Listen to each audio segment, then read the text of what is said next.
On the dusty and dangerous front lines of Afghanistan, British forces relied on the support of their Afghan allies. Many of those men say they have been betrayed. We are all so disappointed. We never thought that heroes would be abandoned. We work shoulder to shoulder with the shared aim of bringing security for the people of Helmand. How can people trust us in the future if we can't do the simple thing of getting people who served with us out of harm's way? These were Afghanistan's elite: Commando Force 333 and Territorial Force 444. Initially set up to combat the spiralling opium trade, they eventually became the most effective counterinsurgency force in the country.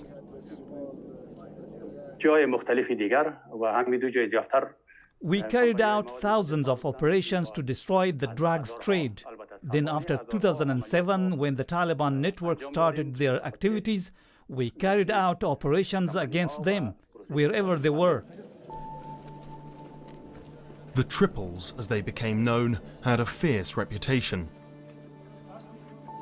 The Triples were at the front end of the UK's supported counter-terrorism operation. They did the most dangerous, the most difficult, the most important missions accompanied by British soldiers, and did many things that British soldiers didn't do. One of the places they operated was Helmand, where Mohammed Fahim served as a district governor. The British were responsible for our security in Helmand. We ran programs shoulder to shoulder with the shared aim of bringing security for the people who lived in Helmand, giving them a good life and making peace. Mohammed paid a heavy price for his involvement with the British. His brother and 2 cousins were killed by the Taliban. In 2018, he was beaten so badly he spent nearly a month in hospital. And so, when Kabul fell, both Ali and Mohammed knew they would need to get out of the country. The Triples were amongst the last standing, helping British passport holders at the Baron Hotel, while Mohammed gathered with friends. It was the worst 24 hours of my life. I feel scared just remembering it. I didn't cry when my brother was killed, but I cried a lot that night. Neither Ali nor Mohammed made it onto the evacuation flights. Instead, they fled to neighbouring countries, from where they assumed their work with the British meant they would be rescued. But they were wrong. Both men applied to the UK's Afghan Relocation and Assistance Scheme, called ARAP. It's run by the MOD and is designed to help people who worked for or with British forces and government departments. Both of them have been rejected more than once.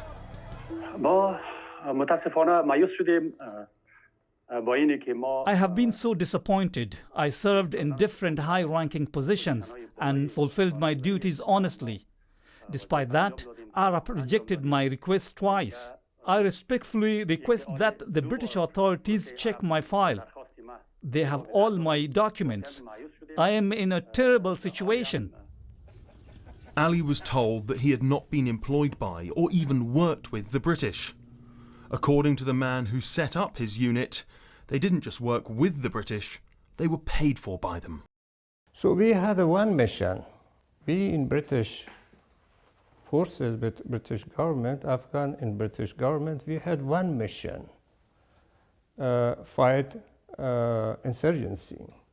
It was one mission, and donor for this mission, these Triples, were Britain, British government. It is crystal clear. So 100% we worked together. Mohammed was also told he didn't meet any of the criteria, even the one saying he had to have worked alongside a UK government department.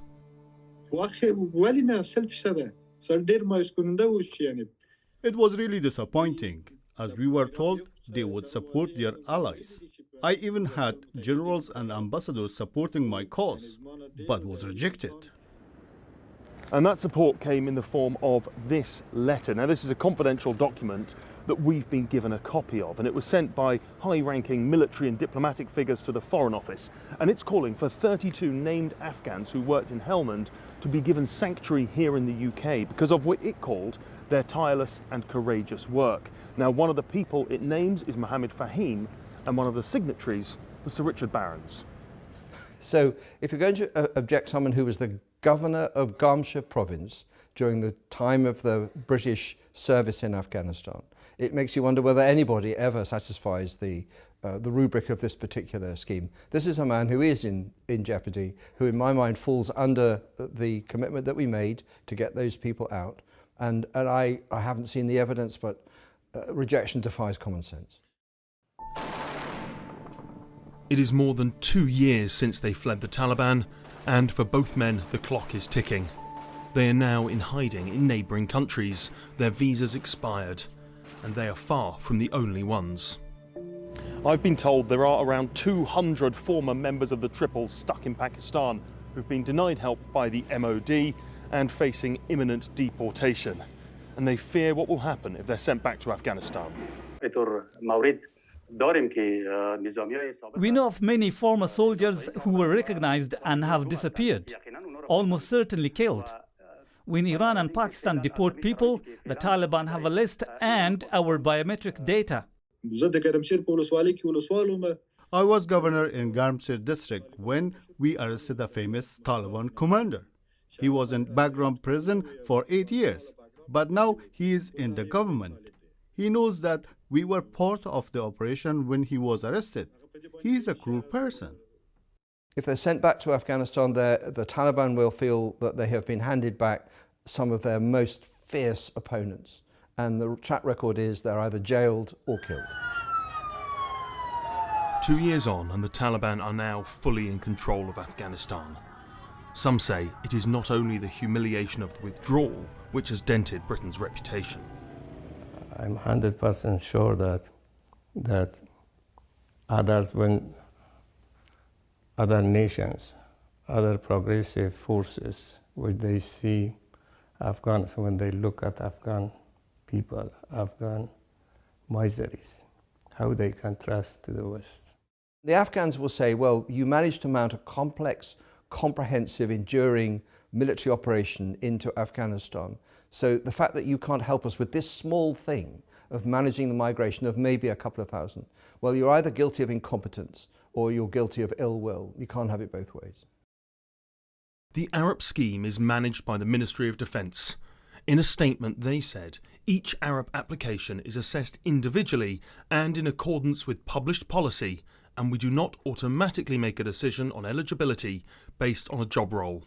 They also said nearly 25,000 Afghans had been helped to the UK. But Ali and Mohammed are not amongst their number. As the Pakistani authorities continue to crack down on Afghans living there illegally, the Triples are getting desperate. We spend all our time waiting, day and night, checking our emails to receive a positive response from Arab. This is our only option, as there is no way we can return to Afghanistan.